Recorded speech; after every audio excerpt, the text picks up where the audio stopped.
بسم اللہ الرحمن الرحیم۔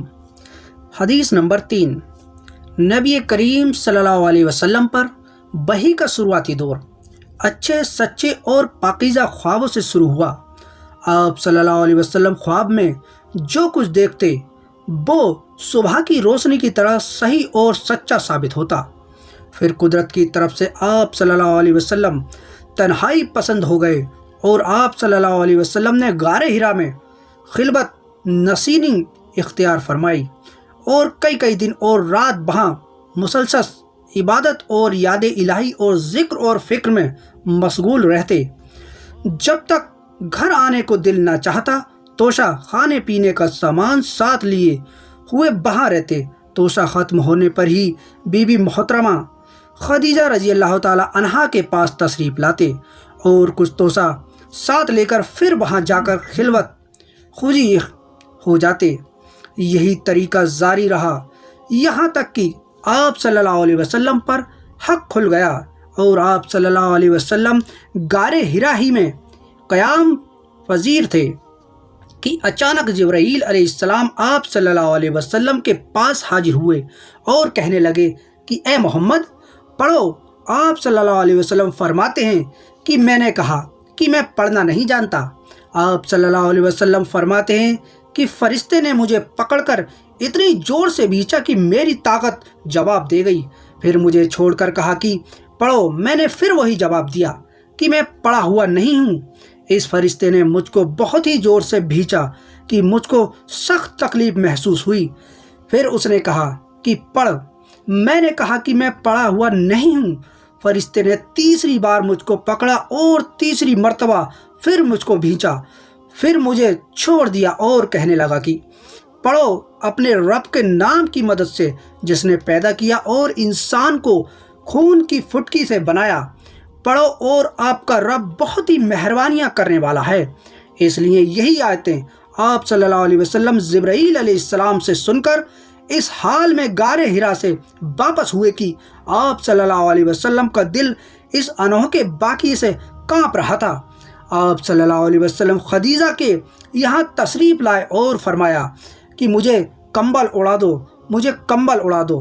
لوگوں نے آپ صلی اللہ علیہ وسلم کو کمبل اڑا دیا۔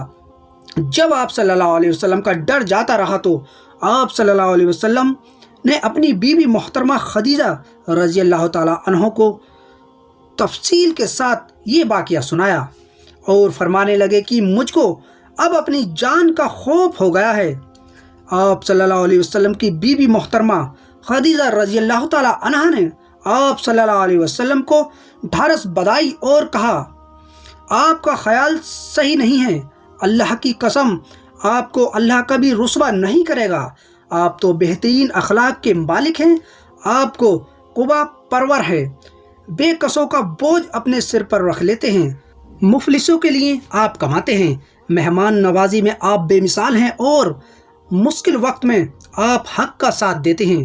ایسی خوبیاں والا انسان اس طرح سے وہ وقت ذلت اور خواری کی موت نہیں پا سکتا۔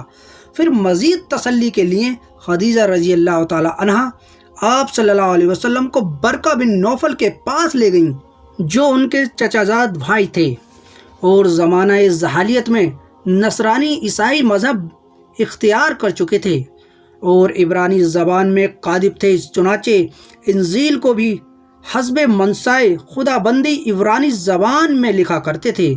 انجیل سوریانی زبان میں نازل ہوئی تھی، پھر اس کا ترجمہ عبرانی زبان میں ہوا۔ برقہ اسی کو لکھتے تھے۔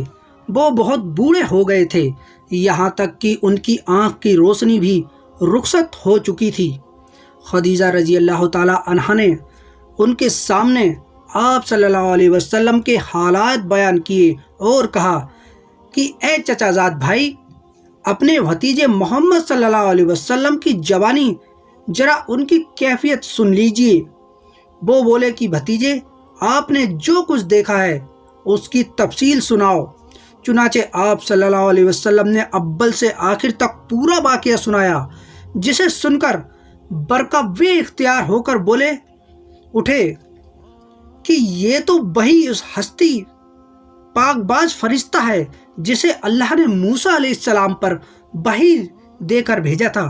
کاش میں آپ کے اس عہدے نبوت کے شروع ہونے پر زبان عمر ہوتا، کاش میں اس وقت تک زندہ رہتا جبکہ آپ کی قوم آپ کو اس شہر سے نکال دے گی۔ رسول اللہ صلی اللہ علیہ وسلم نے یہ سن کر تعجب سے پوچھا کہ کیا وہ لوگ مجھ کو نکال دیں گے، حالانکہ میں تو ان میں سچا اور امین اور مقبول ہوں؟ برکہ بولے، ہاں یہ سب کچھ سچ ہے، مگر جو شخص بھی آپ کی طرح بات حق لے کر آیا لوگ اس کے دشمن ہی ہو جائیں گے۔ اگر مجھے آپ کی نبوت کا وہ زمانہ مل جائے تو میں آپ کی پوری مدد کروں گا۔ مگر برکہ کچھ دنوں کے بعد انتقال کر گئے۔ پھر کچھ وقت وحی کا آنا رکا رہا۔ تو محترم عزیز دوستو، حدیث نمبر 4 پھر لے کر آپ کے سامنے حاضر ہوں گے۔ ملتے ہیں نیکسٹ ویڈیو میں۔ خدا حافظ۔